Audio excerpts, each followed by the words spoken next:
Hi, everyone. I am Priya Natarajan. I'm the moderator for this plenary session. And I'm absolutely delighted to introduce our speaker today. I was just going to say afternoon, and I just realized that we are all scattered all around the world, and it's different time zones for all of us. But our speaker today is Sasha Tchekhovskoy, and he is currently a faculty member at Northwestern University. He'll be talking to us about disks, jets, and the ambient medium. And I reckon it's going to be new results from some of his exciting simulations. Sasha, take it away. And just before I alert Sasha to start, I just wanted to remind you that we would, in case you would like to ask questions, kindly raise your hand in the Zoom or type it into the Zoom chat. And we are hoping to not encroach too much into your break, but also hoping to catch your questions. Thank you so much, Priya, for the introduction. I'm really excited to be here among all of this epicenter of the next generation ngEHT science. I apologize for not being as present as I would like to be in the previous days. I'm swamped with teaching and committee work. But tomorrow I'll be there all the time because I am leading the discussion. So it's a really good way of forcing me to be there, which actually is great because I have an excuse. I canceled everything for tomorrow. So today I'm going to be talking to you about some of the cool things that my collaborators and I, who are scattered all around the world, have been doing in trying to reveal the exciting physics of black hole accretion.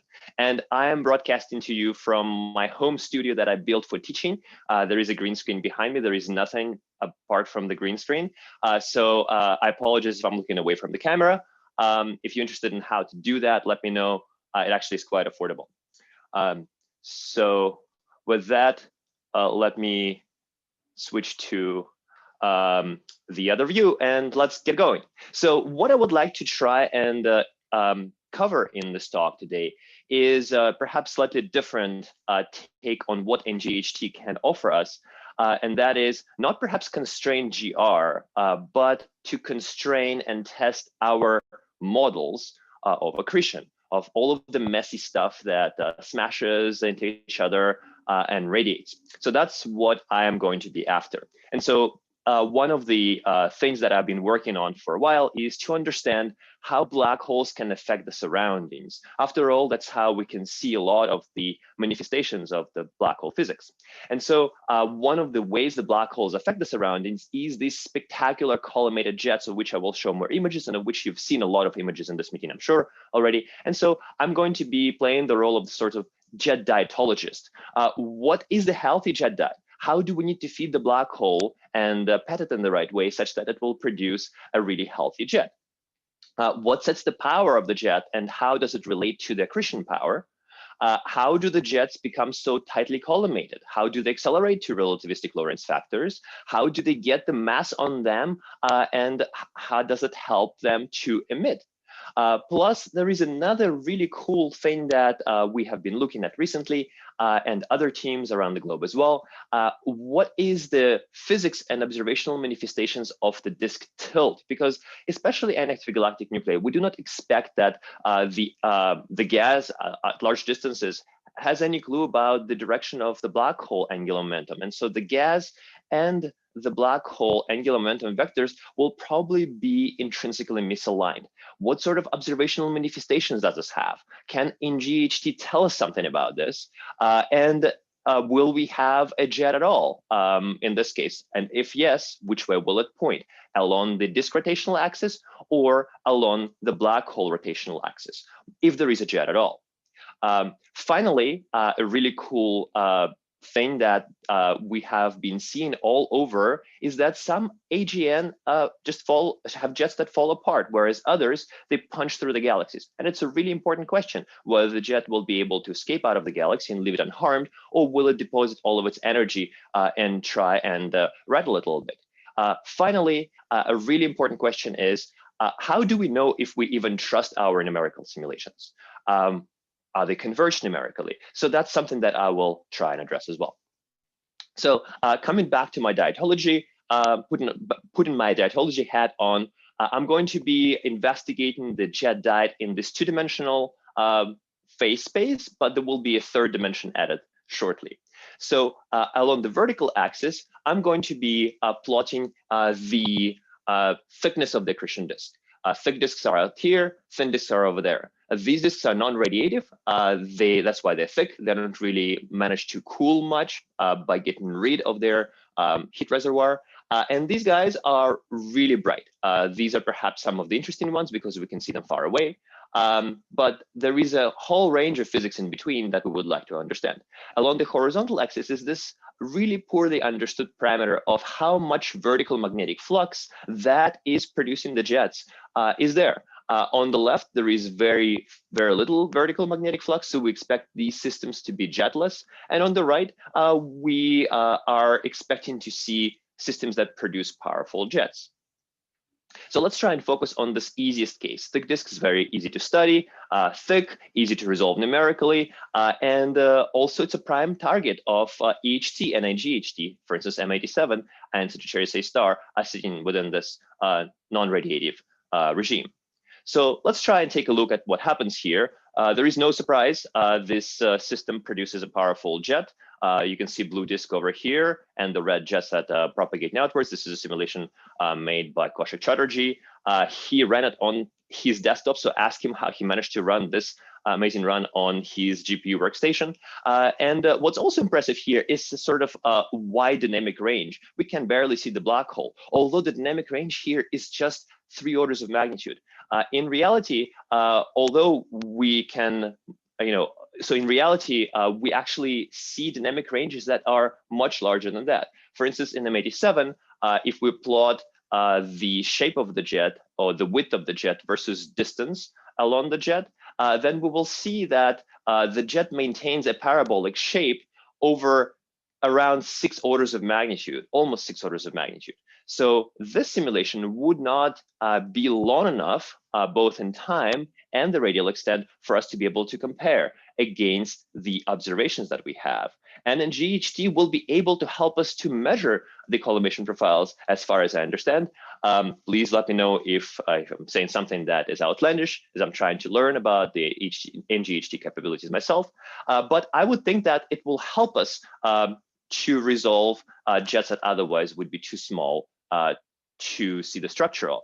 And what Kaushik has done, he has been able to extend the dynamic range of the simulations all the way over there. So you can see the solid line. That is the shape of the jet that he was able to extract from the simulation. You see, without any fine tuning, if you just put a thick accretion disk around the black hole, it naturally takes this power law-like shape that extends for as far as we can simulate.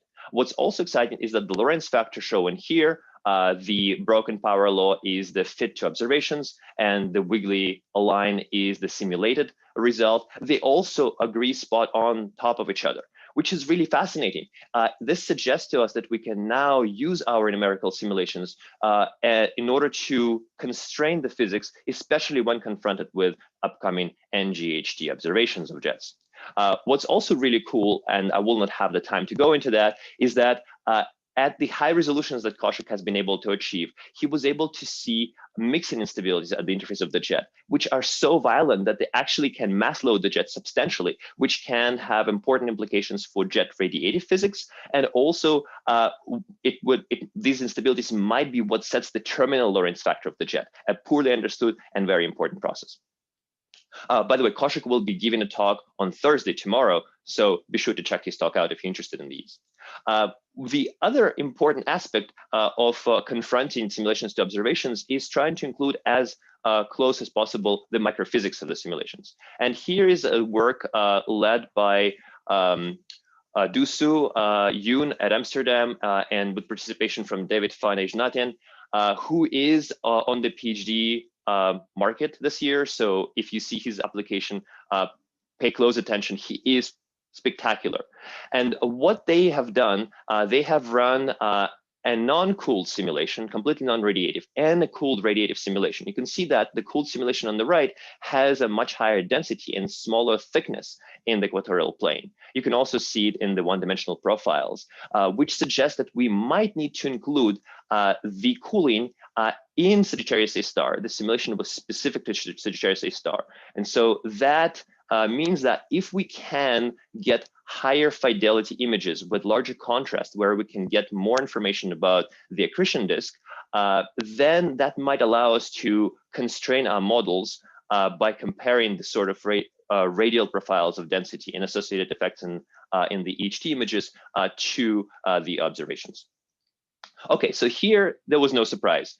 If we give a lot of vertical magnetic flux and don't let the disk to cool too much, the disk will remain puffed up and happily produce powerful jets. But 90% of the active galactic nuclei are actually jet phobic. So we don't expect every black hole to produce jets. Only 1 out of 10 or so luminous black holes does so. So what is the physics that prevents luminous black holes from producing the jets? Before we go into luminous black holes, let's try and kill the jets another way. Let's go back to this corner of parameter space where we study a thick accretion disk, but without vertical magnetic flux. Perhaps this is a way for us to kill the jet. And so this is a really cool simulation where we start without any vertical magnetic flux. The entirety of the magnetic flux is packed as a torus inside of this disk. This is a vertical slice through the accretion disk. The window through which we're looking at the simulation is around 100 gravitational radii on the side. And this is a zoom in on the central part of the right panel where the window is around 1,000 gravitational radii on the side. So the black hole is right there, and red shows high density, blue shows low. So these are empty polar regions, and this is where most of the density is. The spin is really high, 0.99, and the thickness of the disk is pretty thick, it's 1/3. So let's run the simulation and see what happens. And the thing that you see immediately is that although we didn't have any magnetic field lines, which show the vertical magnetic field, now we have. They are emerging seemingly out of nowhere. And this is the first exciting evidence that numerical simulations of black hole accretion actually can produce vertical magnetic flux out of the azimuthal or toroidal magnetic flux. This is a process that is seen on the sun, and this is a process that's finally seen around black holes. And so this large scale, as we call it, poloidal magnetic flux dynamo generates so much vertical magnetic flux, in fact, that powerful jets have been produced. That means that the jets are extremely resilient, and that is making it really exciting for us to try and understand what sort of processes are responsible for the production of this vertical magnetic flux. And I would love to see if there are any observational indications that ngEHT can help us to constrain the magnetic field geometry at large distances in the accretion disk. One really important question here is what sort of observational manifestation of this vertical magnetic flux is. And one of them is the strength of the jets. So here, for instance, although we start without any vertical magnetic flux, we got a really strong jet. And what we see here, if we plot the ratio of jet power to accretion power as a function of time, you will see that the jet power is around 150% of the accretion power. That means that the black hole is flooded to its capacity with magnetic flux. This is as strong a jet as we can hope to expect. In fact, we have a special name for that. You probably have heard a lot, this name mentioned previously in the conference. Magnetically arrested disk state is what we get here. So even without any vertical magnetic flux, we still end up in this magnetically arrested state. So one telltale signature of strong magnetic fields, vertical magnetic fields, would be if jet power is comparable to accretion power. But this is all cool and great, you will tell me, but how do you know? How do I know if I need to trust these simulations? Are they converged? What if you increase the resolution by a factor of 10 and then everything falls apart? And that's precisely what I've done. We've increased the resolution in every direction by a factor of 10 more. So there is about 1,000 times more resolution elements in 3D in the simulation. And this is something that you might have already heard today from Bart. You will hear more tomorrow from Koshik and others. So let's take a look at a really quick version of the movie. I'm sure that they will show you really more exciting movies. They're doing most of the work. And perhaps in the resolution here that Zoom allows, you can't really see the details. But if I zoom in, you will see the amazing dynamic range that's happening here. And you also might be seeing that there are all these weird blobs over here.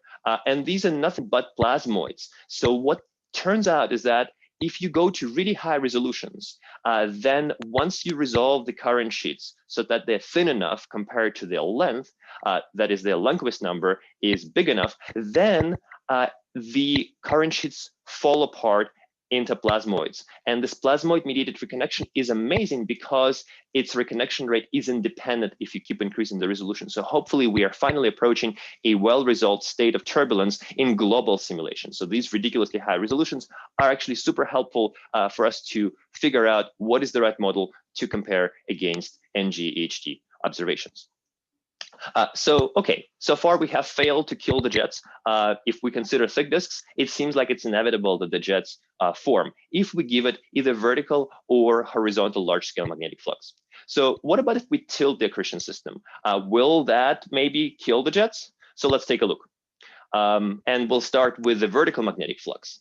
But before I go and show you the results, how do we manage to run all the simulations? So this has been made possible by amazing researcher, Matthew Lishka, with whom I have been collaborating, co-mentoring him alongside Sarah Markov and Michiel van der Klees and Adam Ingram at the University of Amsterdam. He graduated a couple of years ago, and now he's a John Harvard Fellow at Harvard. So what he has done, he has taken the very popular code in the community for simulating black hole accretion, HARM, actually it's a public version, and converted it to run on GPUs. He's also added extra bells and whistles, which are really important in order to get the high resolutions that you see, adaptive mesh refinement and adaptive time stepping, meaning that we refine not only in space, but also in time. So time step can be spatially varying, which speeds up our simulations by another factor of 5 to 10. And this is AMR in action that you can see here. What's really cool is that this code runs on GPUs, as I mentioned, and GPUs are really powerful, but it's extremely difficult to use them, especially when the equations of motion are so complex as on a curved spacetime of a black hole. So very few codes are able to do that, although I'm super excited that there are other teams who are joining the party, and I'm really looking forward to a whole community of GPU-based general relativistic magnetodynamic codes. But so far, we are the only game in town, and that allows us to get a lot of computational resources on GPU supercomputers. The effective allocation sizes we have access to, and this is what makes these simulations that you saw possible, are around billion CPU hours a year. So it is about 1,000 times more computational time that I was able to get myself before we got into the GPU game, thanks to Matthew. And now you can see all these amazing fruits of this labor. It's really high resolution simulations revealing new physics. So this is an example of a rather easy simulation. It's a tilted disk by 45 degrees with an aspect ratio of about 3 times less than before. It's a somewhat luminous accretion disk. And the question is, if we tilt the disk, will there be jets? And you can see that both the disk and the jet is present, perhaps not surprisingly for the disk, but what's exciting is that fact that these disks are able to produce the jets. And not just that, because the black hole drags the space-time around, the disk is being dragged around as well. So it's precessing and it's taking the jets with it. So it's a really important result that you can probe strong field gravity without actually going down to small scales. So if ngEHT detects precessing jets somewhere in a luminous system far away, then that might allow us to infer the physics of general relativistic precession and strong field gravity near the black hole. Watch out for amazing movie in Kaushik's talk on Thursday. I'm pretty sure he will be showing to you what happens when the disk is tilted by 90 degrees, not by 45 degrees. It looks spectacular. So what if we look at the images of tilted disks, and that's precisely what Kaushik has done here. So this is the Sasha, EHT image, and these wrapping up. You're starting to wrap up, Sasha? Sure. Wow. Sounds good. Yeah. I only need 5 more minutes. Absolutely. Yeah. So here you can see the aligned image from the simulation, and this is a tilted image from the simulation. And you can see the differences between the aligned and tilted simulation observational appearance. You can see that this peak in brightness of the ring is shifting sideways. We might already be seeing signs of that in the observations. So if we get a high fidelity image with ngEHT, we might be able to start constraining the tilt of the accretion disk. Okay, fine. We haven't been successful in killing the jets. Let's try it another way. Let's try and go to thinner disks and see what happens here. because thin disks are not as successful at holding to large-scale magnetic flux. You can think of a thick disk as a book and try cutting it with a cheese cutter.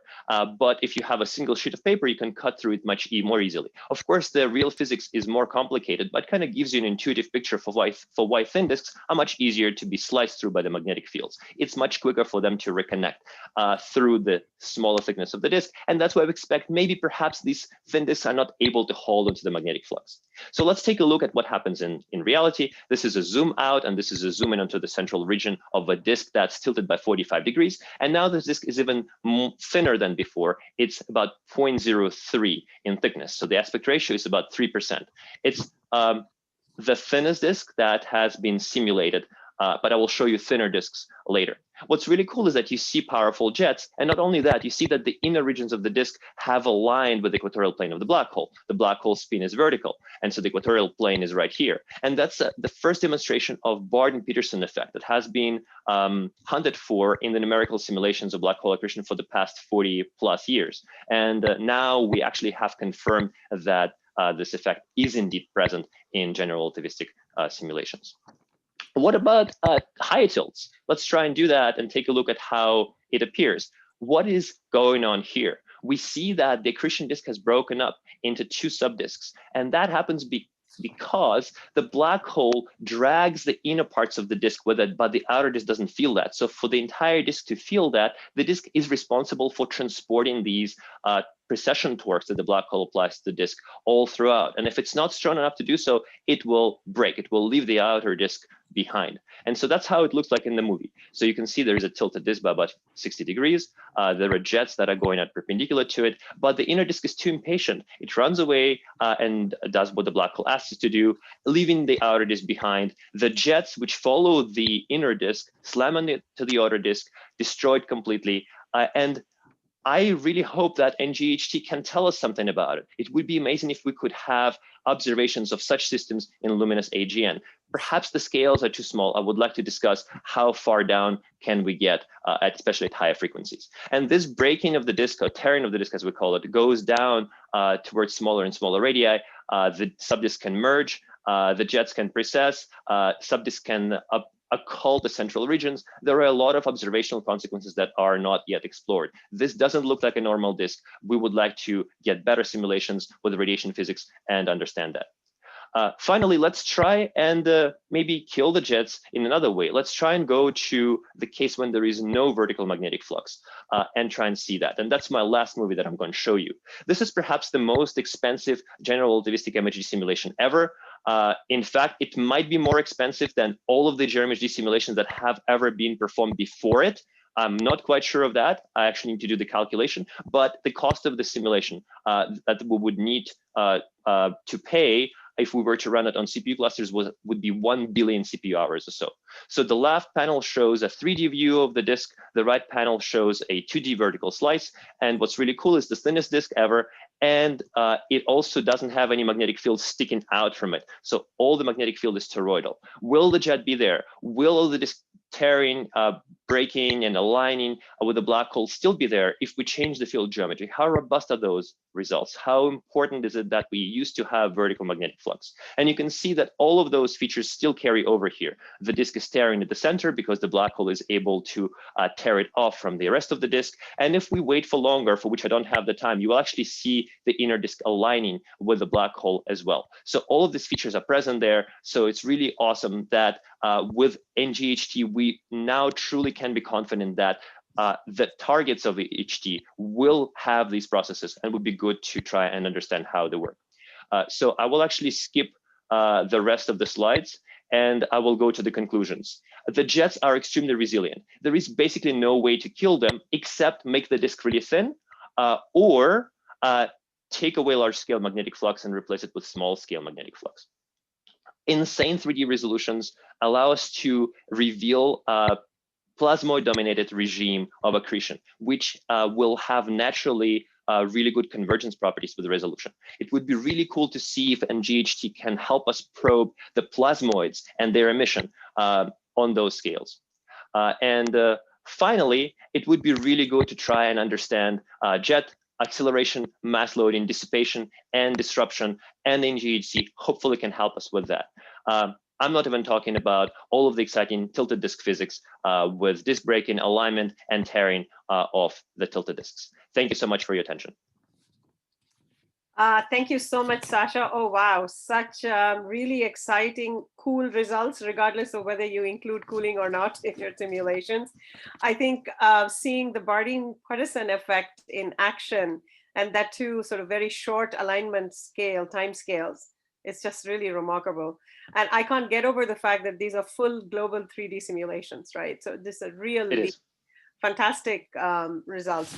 So as I wait, I will take the liberty to ask the first question, which is, you've shown us really how the structure of the disk impacts and the coupling with the jet, and that the ambient environment, properties of the ambient environment also play a really important role in transforming the geometry of the jet. I was just very curious whether on sort of the mesoscale, the ratio of black hole mass to disk mass is relevant at all for tearing, or is it really the dynamics of the very inner part of the disk that matters? Thank you very much for this excellent question, Priya. So we really want to have two things. A, we would like to have a tilt, because otherwise, of course, we can't talk about tearing. And B, we would like to have the disk that's thin enough. And the thickness of the disk is determined by the local mass accretion rate. So we want to have mass accretion rate that's high enough compared to Eddington, but not too high. So we would like the disk to be within this sweet spot of a few percent Eddington, perhaps, between 1 and 10% of Eddington, although it can actually be a wider range. We're not quite sure yet. We would hope to address that question by running full radiative simulations, which we're gearing up the muscle to do. So what matters is perhaps not the global structure of the disk to the super large scales. What matters is how the disk behaves at small scales, because gas can sit there at large distances doing nothing until it goes unstable, like in black hole binaries, and then rain all this gas into the black hole. And that's when we come in. That's when we know what sort of conditions are near the black hole, and that's what will determine whether the disk will be torn, whether there will be all this fantastic fireworks happening. Great. So questions? I see one question from Martin Topinka on the chat, and that is, what happens in between the two subdisks? That is an amazing question. It's a mess. Honestly, we have been hoping to actually visualize it properly. There is probably some sort of magnetic connection between the disks. There will be collisions at a good fraction of the speed of light at some angle, or if the disks are actually out of phase, like head on, which can lead to really bright dissipation. Like there will be really bright ring because of these collisions. If you collide things at half the speed of light, that's a lot of energy.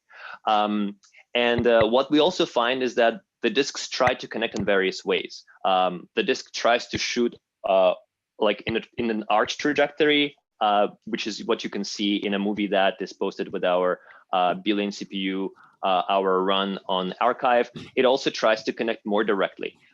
So it seems like the disk tries to reach out and bridge the gap as much as it can, and it's just too complicated to give you a really simple answer, because the reality seems to be very complex. So I guess, Angelo, please go ahead and unmute yourself and ask your question. Thanks, Priya. Loved your talk, Sasha, and your weatherman delivery style. Yay!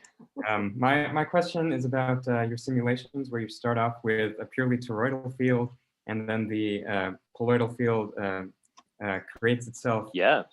Which way does it end up pointing? Is it deterministic? That is an excellent question. Thank you. We don't think it is deterministic. We think that if we haven't had a chance to run the same, let me see, I'm trying to find that simulation in this really, yes, here you go. We think that this is not deterministic. We think that basically it's a random process that converts toroidal field into colloidal field. We're actually still trying to understand what exactly is happening. One of the undergraduate students, Freddie Pardo, actually has been looking into that, and he's finding indications that it's an alpha omega dynamo. I won't go into the details, but it's a random process. And so basically you have a few different loops that you cannot see here. They kind of actually on the scales between this and that image. And one of the loops just suddenly starts dominating the whole thing. We don't quite understand what makes it want to grow as opposed to the other ones. And we think it's just chance. If we had the resources to run the simulation a few times with different initial perturbations, we'll probably find that different polarities would emerge. But what we found in another simulation of a smaller disk in the context of a binary merger, post-merger disk, that for smaller disks, we found that there was actually oscillations in the magnetic flux polarity in the jet. And that actually sends out current sheets along the jet, which could be a really attractive way of lighting up the jets because all these current sheets are not put by hand, they're put in by nature of this colloidal flux dynamo. Thank you for the question. Thanks a lot. I'll call Michael next for his question. He was next in line, Michael Johnson. Sure. Yeah, I'm trying to reconcile your results with what we saw on Monday from Elliot, and he was showing these simulations of Sagittarius star where you're feeding from stellar winds. And I see Sean Ressler's on the call, so maybe you could comment. And in that, the jet it keeps trying to form, and it's quenched and form, and it's quenched, and it sort of defies this resilience. What are your thoughts there? Yeah. So I think these results by Sean and Elliot and collaborators are amazing. I think that the key point, the key difference here is Sean's simulations had zero angular momentum in the surrounding medium. It was absolute zero. But if we were to give it some angular momentum, and the question is how high angular momentum we would give. And actually, that's something that I've been working with collaborator Jane Dye on. The accretion nature seems to change qualitatively, and it makes it much easier for the jets to form and escape. So that could be the critical thing that helps the jets being produced and survive this onslaught of the ambient infalling material. What I also think is a crucial parameter there is how close are the jets to the equilibrium with the gravity? How close are those jets to mad state? Because if those jets reach about half of the mad state or half of the magnetic flux that is maximum, so half of the maximum magnetic flux, that actually makes them strong enough to overcome this onslaught of infalling gas. And I would love to catch up with Sean on that and see how close his simulations came to that limit and whether that limit needs to be revisited in the light of his findings of instability. Milenko, you were next. Yes, hello. Thanks for the really amazing movies before all. I have a question about these plasmoids where in the very, very high resolution simulation. So these are MRI, it's about resistivity. I mean, do you have MRI everywhere? This is not ideal MHD, yes? Even in that high resolution. So, actually, I only needed to go one slide more. So this is ideal MHD here, ideal general relativistic MHD. And the cool thing about it is once you go to these really high resolutions, then the microphysics starts to matter much less. I mean, it still matters. It can still control the rate of reconnection. But the cool thing is that the simulations become self-consistent in the sense that if you keep increasing the resolution for the same microphysics that's sitting there in our simulations on the grid scale, the results will be converged. The reconnection rate into the current sheets will be the same. And so that is what's made possible by these current sheets that are broken up into plasmoids. We didn't have to put any resistivity or viscosity into the simulations to get this. However, I know that Bart and Sasha Filipov and Matthew Lishka and Koshik, there is a huge number of people, too many to name here, who are working on putting in the resistivity into the simulations and seeing how it will affect the outcome. Does that answer your question? Yes, thanks. I just wanted to know if this is ideal because, okay, so this is ideal. Okay. Correct. Yeah. And the reconnection happens on the grid scale over here. And the cool thing is grid scale is protected by this plasmoid. So it basically kind of disappears in the sense. So now we are hoping that we have finally reached the state that is fully converged with respect at least to the reconnection rate in these large scale current sheets. Thank you. Sasha, the final question to wrap up is from Dongjing Kim. And if the just disruption happens in a tilted disk system, what is the expected lifetime of the jets? So this is a question that I'm sure a lot of us have about the longevity of these jets, and is it long enough to observe? So thank you. This is a really awesome question. Thanks for asking it. Let me actually go to that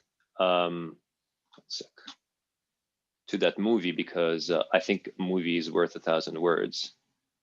Here you go. Yeah. So as we watch this movie, I will kind of talk over it. The jets are actually not going to be completely destroyed forever.